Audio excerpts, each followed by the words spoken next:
Hola, mi nombre es Yonay Díaz, periodista de PH Latam, y hoy tenemos dos temas muy importantes que tratar en este portal especializado en salud y en medicina. Para eso tenemos invitada hoy a la doctora Marieli Agosto. Ella es presidenta de la Sociedad Puertorriqueña de Pediatría y con ella vamos a tocar temas muy sensibles como la obesidad y la diabetes en pacientes menores de edad, niños y adolescentes. Doctora, bienvenida. Saludos y muchas gracias por la invitación. Bien, doctora, para entrar en materia, vamos a hablar principalmente de la obesidad en niños, jóvenes y adolescentes. ¿Cuáles son esos principales factores que contribuyen a la obesidad en niños? Sabemos que la obesidad infantil es una afección muy grave, ¿verdad?, en nuestra población, en niños y adolescentes. Aquí los primeros indicadores que tenemos que trabajar es la nutrición de nuestros niños. ¿Es una nutrición saludable? ¿Es una nutrición balanceada?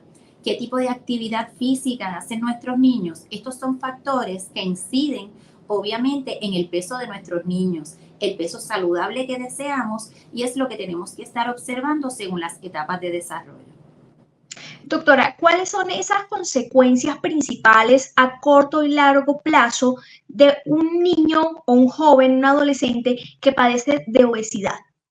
Claro, en un paciente obeso, en algún niño o adolescente, podemos presentar problemas, desde problemas de presión alta, problemas de diabetes, problemas de autoestima, problemas cardiovasculares, problemas de lípidos, de su metabolismo, colesterol alto, hasta diferentes hormonas que pueden tener alguna alteración fisiológica en su cuerpo. O sea que entendemos que podemos impactar varios órganos, varios sistemas, y nuestro paciente obviamente tenemos que manejarlo de una manera y una interacción multidisciplinaria. Doctora, ¿cómo los padres pueden fomentar esa alimentación adecuada en niños y adolescentes para evitar padecer de este tipo de enfermedades? Es importante que como padres nosotros estemos muy atentos a lo que es la nutrición saludable, las porciones, que tengamos una vigilancia del consumo de los hidratos de carbono, ¿verdad?, las proteínas, los diferentes grupos alimentarios que son necesarios para nuestros niños, y a su vez podamos fomentar actividad física adecuada según la etapa de desarrollo, descanso adecuado, y siempre estar con ellos acompañándolos en actividades donde tengamos un esfuerzo, una actividad, y podamos fomentar en ellos lo que es la nutrición saludable. Doctora, ¿cuáles son esos errores más comunes, más frecuentes que cometen padres, cuidadores de niños que padecen de obesidad? ¿Cómo se manejan? Usualmente tenemos que estar sumamente pendientes del tipo de alimentación. La comida rápida, a veces la comida preparada, es una alimentación que obviamente no nos ofrece los mejores recursos en términos de salud para nuestros niños. Pues tenemos que evitar y no fomentarla. Tratar de ofrecerle más vegetales, proteínas, tener más controles, evitar dulces, postres altos en azúcares. O sea, debemos de llevarlos a tener una visión más amplia de lo que realmente es una nutrición adecuada y ofrecerles las porciones recomendables, ofrecerles diferentes alimentos saludables. Esa parte es sumamente importante. Muy bien, doctora. ¿Qué papel juegan las bebidas azucaradas en niños o menores que padecen de obesidad?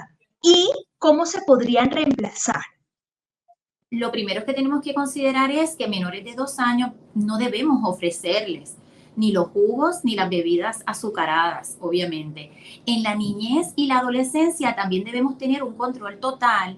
Debe ser lo mínimo o prácticamente, ¿verdad?, ninguno, porque necesitamos ofrecerles la hidratación que corresponde, que sea saludable, que no sea azucarada, que no esté endulzada, que no tengamos, ¿verdad?, otros aditivos que nos puedan afectar, y a su vez tener unos cambios en el metabolismo de las azúcares o el metabolismo fisiológico de nuestros pacientes. Doctora, ¿qué debemos saber sobre la obesidad infantil? ¿Qué es eso específico que todos los usuarios deben saber, todos esos padres deben saber sobre la obesidad infantil? ¿Y qué tipo de relación tiene con otras enfermedades crónicas como la diabetes? Okay. Es importante saber que el estilo de vida que nosotros le podamos proveer a nuestros hijos conlleva a su vez que podamos asumir una posición saludable o que por el contrario tengamos un aumento en el peso de nuestros pacientes. Podemos hablar que algunos de ellos pueden estar en sobrepeso o caer más de unas percentilas donde vamos a tener una obesidad infantil. Esto implica que vamos a tener unos factores que posiblemente puedan ser genéticos o no, pero que nos pueden influir en qué sistema. En muchos de ellos donde vamos a tener unas alteraciones y podríamos tener condiciones de la tiroide asociadas, podemos tener condiciones de diferentes órganos afectados, como órganos renales, como órganos cardiovasculares, que necesitamos mantenerlos con la mayor estabilidad posible. O sea que nosotros como padres debemos fomentar una nutrición saludable para evitar entonces que se vean afectados otros sistemas que nos pueden causar enfermedad en nuestros niños y enfermedades crónicas que a largo plazo podemos tener problemas de visión, problemas renales, como te mencioné. Estas dinámicas es bien importante poder fomentar esta salud de nuestros niños.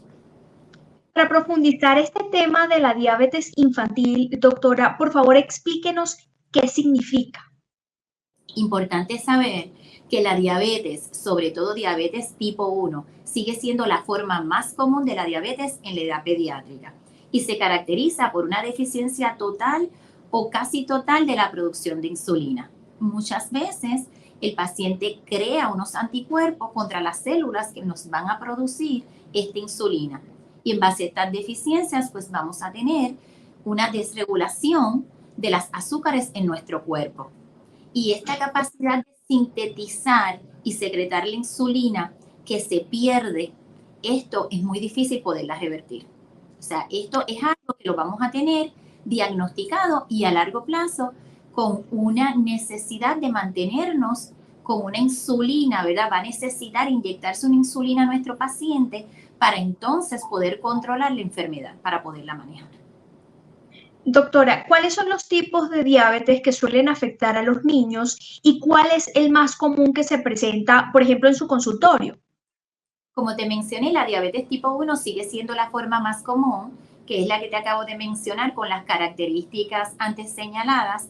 Tenemos también, obviamente, la tipo 2, que básicamente es con estilos de vida, obesidad, ¿verdad? Ciertas características que entonces a lo largo de su desarrollo este paciente puede presentar estos cambios metabólicos y los cambios que estamos refiriendo en términos de los niveles de insulina en su cuerpo basados en cómo este paciente maneja o controla estas azúcares en su cuerpo.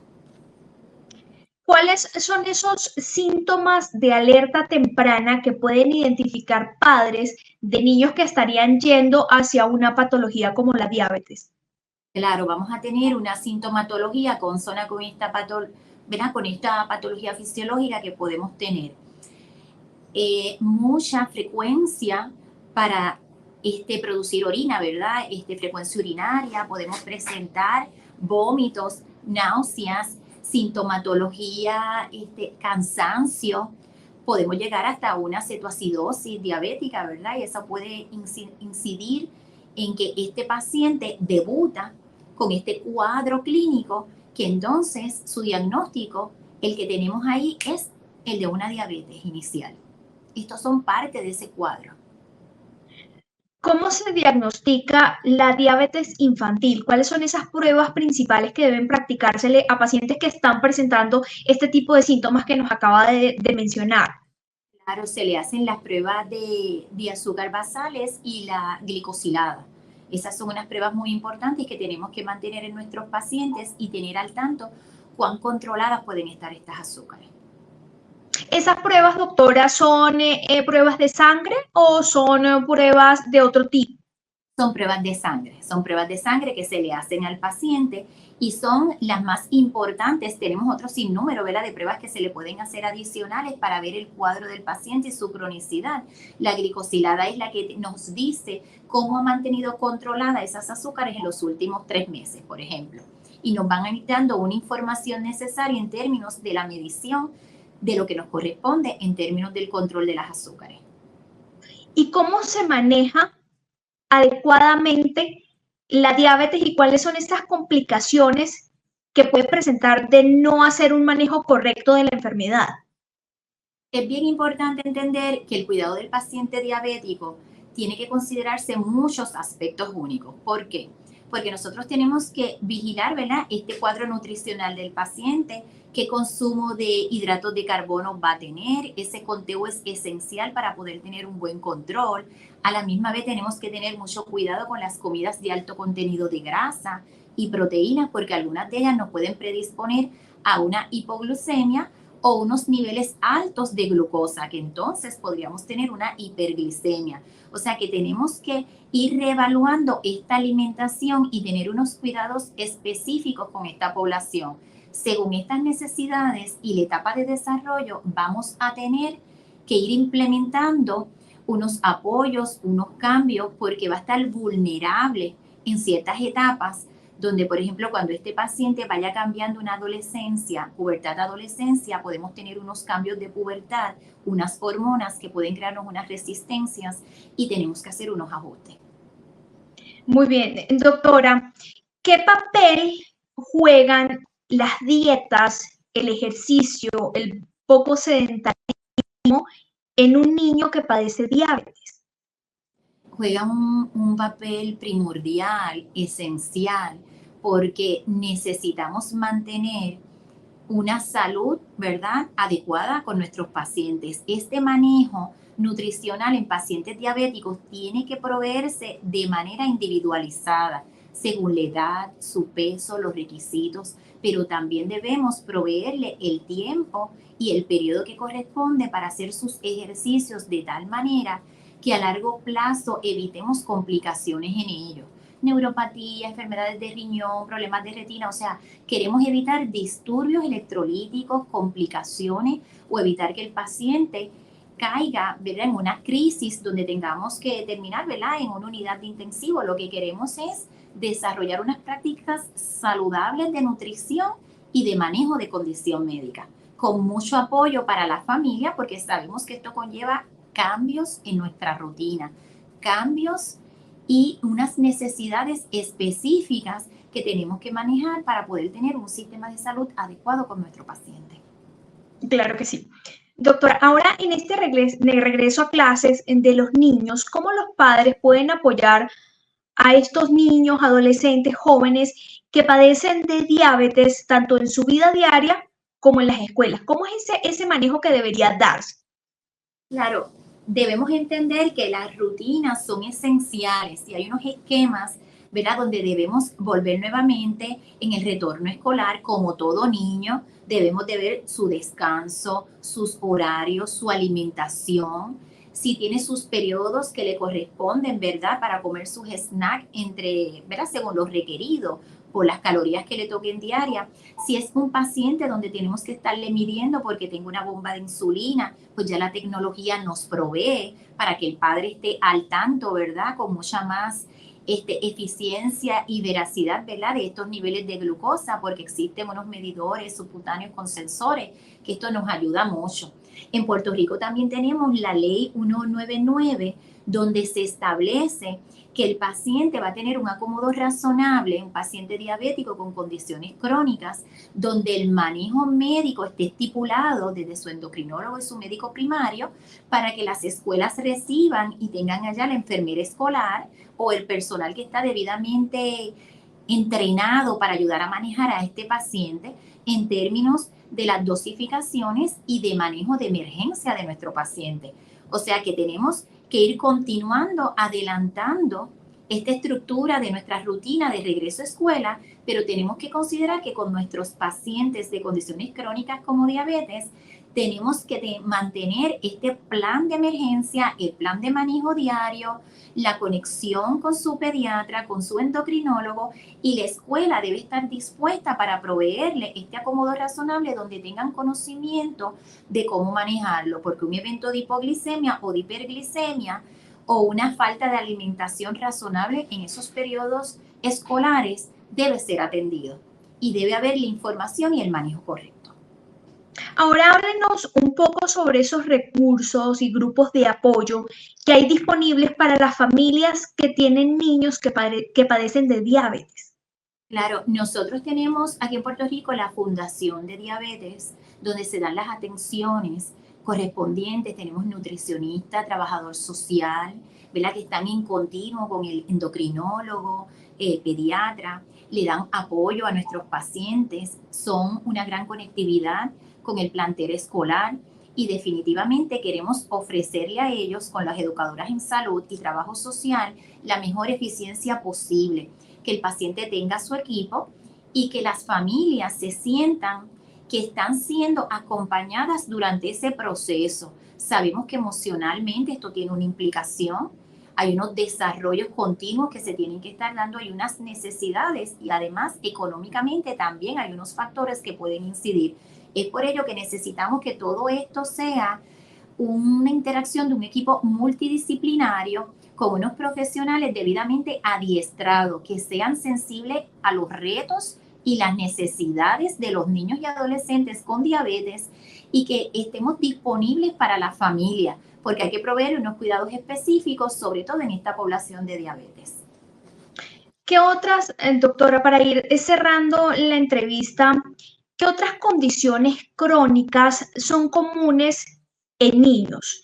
Y que estos tipos de condiciones crónicas que requieren una atención especial, no solo de la familia, sino de los maestros y en las escuelas. Claro, te podemos mencionar paciente asmático, ¿verdad? Que padece de asma bronquial. También requiere de un plan de manejo donde se estructura el plan de manejo diario del asma y en caso de emergencia, cuál es el plan a seguir. Todo esto se documenta por el neumólogo o por el pediatra primario y se envía a la escuela. También hay una ley de acomodo razonable donde se establece, ¿verdad?, que los padres deben reconocer en términos de la administración, ¿verdad?, el personal adecuado, la enfermera escolar para ello. Tenemos también población de pacientes que padecen de convulsiones. Estos pacientes también deben ser atendidos, escuchados y poder ser capaces de reconocer algún evento donde los ponga vulnerables. Asimismo, algunos pacientes que podemos considerar que son de condiciones de autismo o condiciones relacionadas a la conducta. Pacientes sensoriales que necesitamos tener un espacio adecuado, acomodo razonable, cantidad de niños y un lugar con la sensibilidad para poder entender cómo se va desarrollando su aprendizaje y la interacción con sus compañeros en el entorno escolar. Tenemos que acompañar a los padres, apoyarlos y entender que esto es un proceso de transición porque el retorno a la escuela debería ser divertido, debemos estar acompañándolos, apoyándolos con mucha energía y por eso nosotros los pediatras continuamos estimulando, ¿verdad?, que esto sea de esta manera, con esta energía, pero a su vez sabemos que trae muchos retos, que para las madres y los padres, ¿verdad?, además de que su retorno, su back to school, implica esta energía, también con mucha sensibilidad queremos apoyarlos para que se sientan acompañados y protegidos durante todos estos procesos. Con esta información sobre las condiciones crónicas que pueden padecer los niños, el tipo de manejo que debe darse no solo en el entorno familiar, sino en la etapa escolar, ahora justo en el regreso a clases, agradecemos a todos ustedes por conectarse a esta hora con nosotros. Les recordamos a toda nuestra audiencia que en las plataformas digitales de PH Latam quedará disponible esta entrevista para que la puedan ver en cualquier otro momento. A la doctora Marieli le agradecemos enormemente su colaboración, la información que acaba de compartirnos de sumo interés. Muchas gracias por estar con nosotros. Gracias, siempre estamos a las órdenes y muchas bendiciones en su retorno escolar a todos nuestros niños. Que tengan muy Hasta la buenas. próxima. Muchas gracias.